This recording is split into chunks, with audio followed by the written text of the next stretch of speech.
Договорот што го потпишавме со Бугарија не беше само договор за решавање на проблемите, туку и градење на доверба и на добрососедски односи.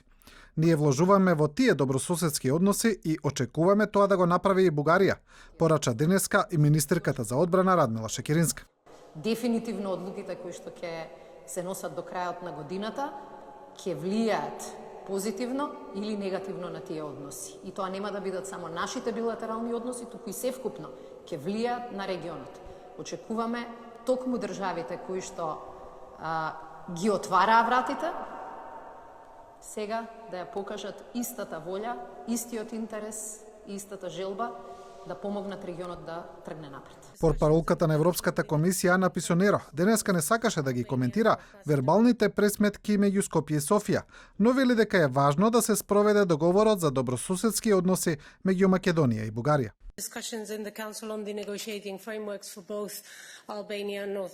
Договорот од Преспа и договорот за добрососедски односи со Бугарија се многу позитивен пример за регионот и пошироко.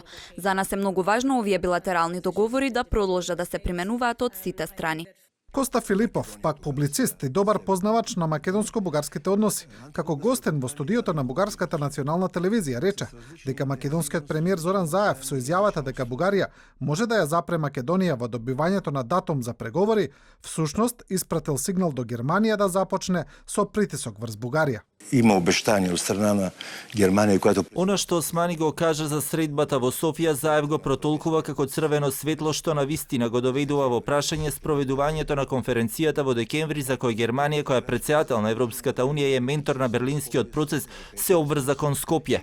Сузана Шуц, директорка за Југоисточна Европа, Турција и земјите од ЕФТА во Германското министерство за надворешни работи, оцени дека односите меѓу Северна Македонија и Бугарија се многу сложени и комплицирани, а што се однесува до Албанија, постојат голем број услови кои мора да бидат исполнети. Според последните официјални изјави на Скопје и Софија, 10 ноември е датум до кога историските комисии на двете земји треба да постигнат договор за спорните прашања.